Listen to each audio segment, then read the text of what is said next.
안녕하세요. 저는 스피드훈입니다. 반갑습니다.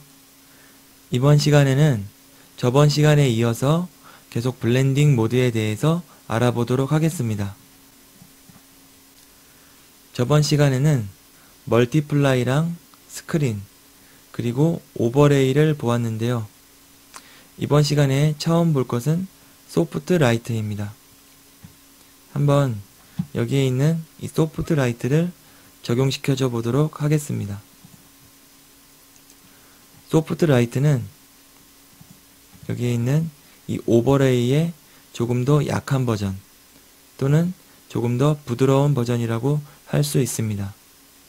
한번 오버레이랑 비교를 해보도록 하겠습니다. 지금 이게 오버레이고요. 이게 소프트 라이트입니다.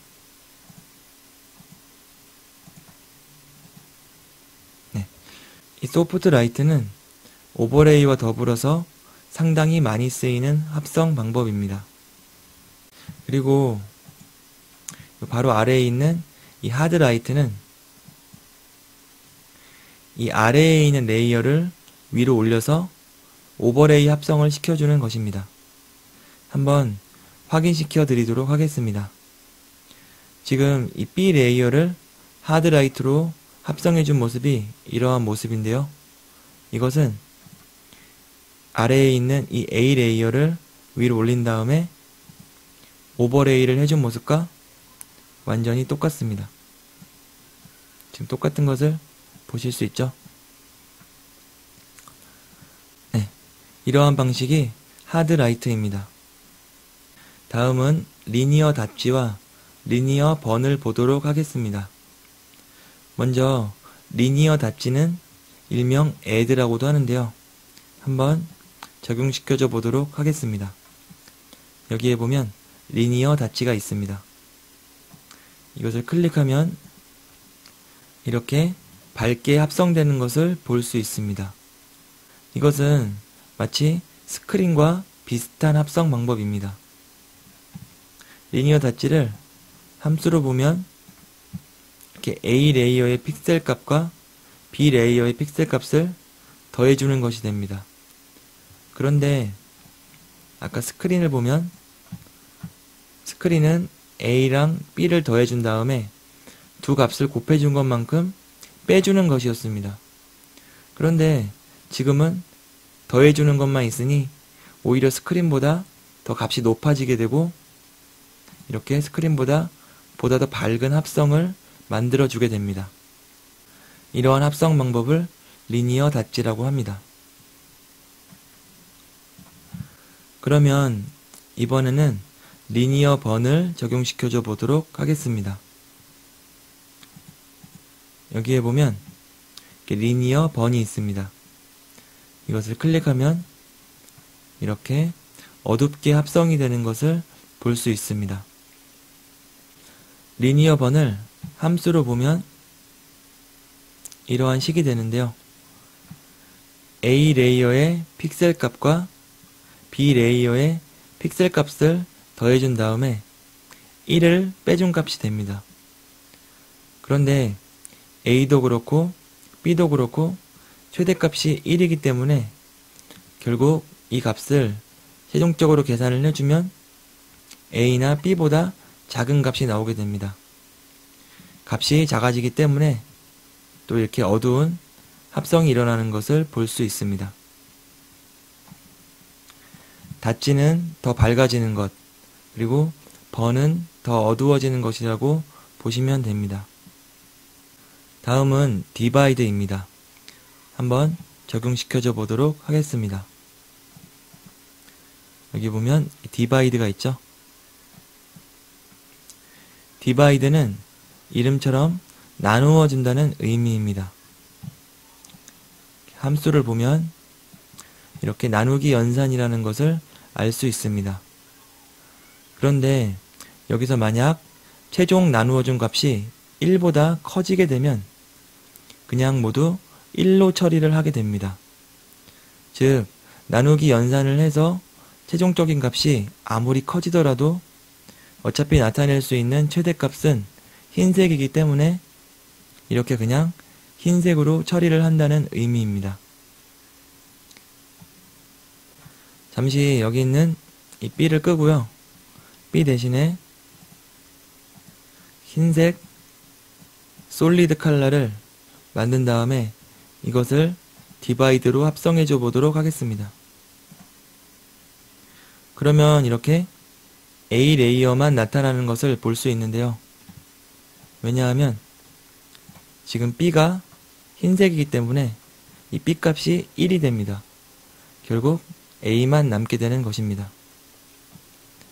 반대로 이 솔리드 컬러를 검은색으로 바꾸어주면 이렇게 밝은 흰색으로 바뀌는 것을 볼 수 있습니다.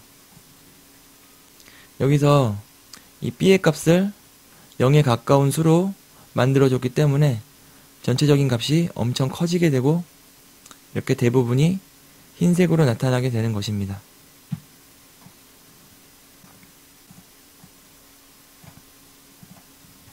네, 다음은 서브트랙트를 적용시켜줘 보도록 하겠습니다. 서브트랙트 보이시죠? 서브트랙트는 함수를 보면 역시 이름 그대로 빼기 연산이라는 것을 알 수 있습니다. 이때 만약 최종적인 값이 0보다 작아지게 되면 그냥 0, 즉 검은색으로 처리를 하게 됩니다. 역시 이번에도 이 B를 잠시 끄고요. 흰색 솔리드 컬러를 만든 다음에 서브트랙트 처리를 해주면 이렇게 검게 변하는 것을 볼 수 있습니다. 여기서 이 B의 값이 1이 되기 때문에 A가 아무리 크더라도 결국 0 이하의 값이 나올 수밖에 없고 이렇게 검은색 결과가 되게 됩니다. 반대로 이렇게 검은색으로 솔리드 컬러의 색깔을 바꿔주면 이렇게 A 레이어만 나오게 되는 것을 볼 수 있습니다. 역시 이번에는 이 B의 값을 이렇게 0으로 바꿔주니 A만 남는 것을 볼 수 있습니다.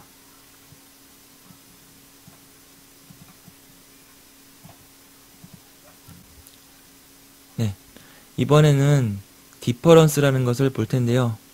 이것은 원리를 설명하기보다는 그냥 자주 쓰이는 방법 하나만 보고 넘어가도록 하겠습니다. 지금 이렇게 똑같은 사진 두 장을 만든 다음에 디퍼런스로 합성을 해주면 검은색이 됩니다. 검은색이 됐다 함은 이 두 사진이 완전히 똑같이 일치한다는 의미입니다. 만약에 요 위에 있는 레이어를 조금씩 이동시켜주면 이렇게 차이가 나는 부분에 색깔이 생기는 것을 볼 수 있습니다. 이러한 성질 때문에 보통 디퍼런스는 사진을 정확히 일치시켜 줄 때 사용을 합니다.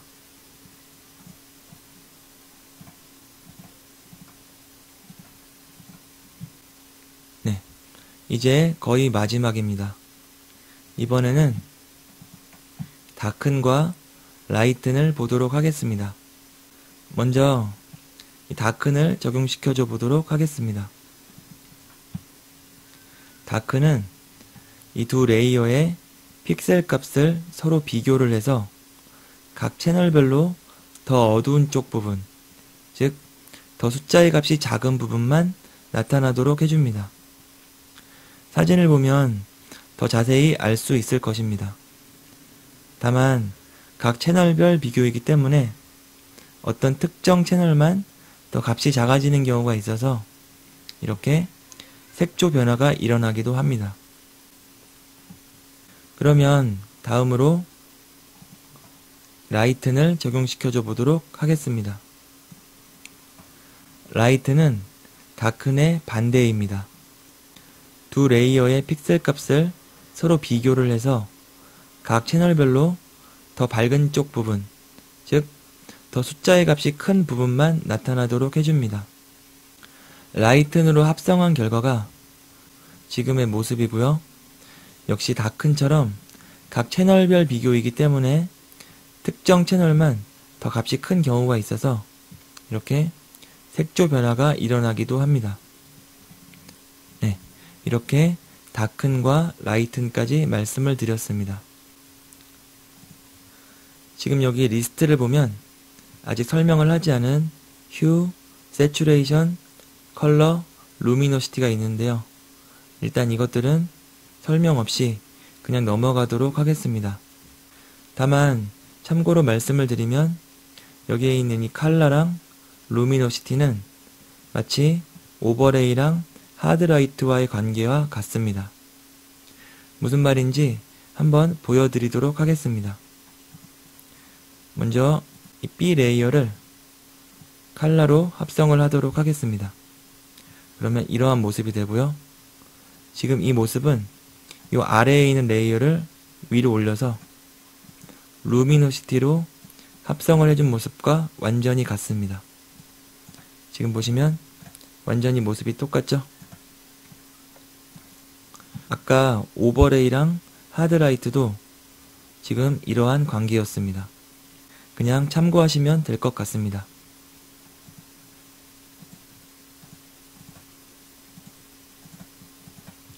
네, 이렇게 대략 보았는데요. 이론적인 부분들이기 때문에 조금 재미도 없고 이해가 안 되는 부분도 있었을 것입니다. 사실 이 블렌딩 모드는 자꾸 사용을 해보면서 익히는 것이 답이라고 생각을 합니다. 다만 이론적인 부분들이 조금이나마 사용을 하는데 도움이 되었으면 하는 바람에서 강의를 하게 되었습니다. 그러면 여기까지 해서 블렌딩 모드 기본 강의를 모두 마치도록 하겠습니다. 지금까지 스피드훈이었고요. 모두 수고 많으셨습니다. 감사합니다.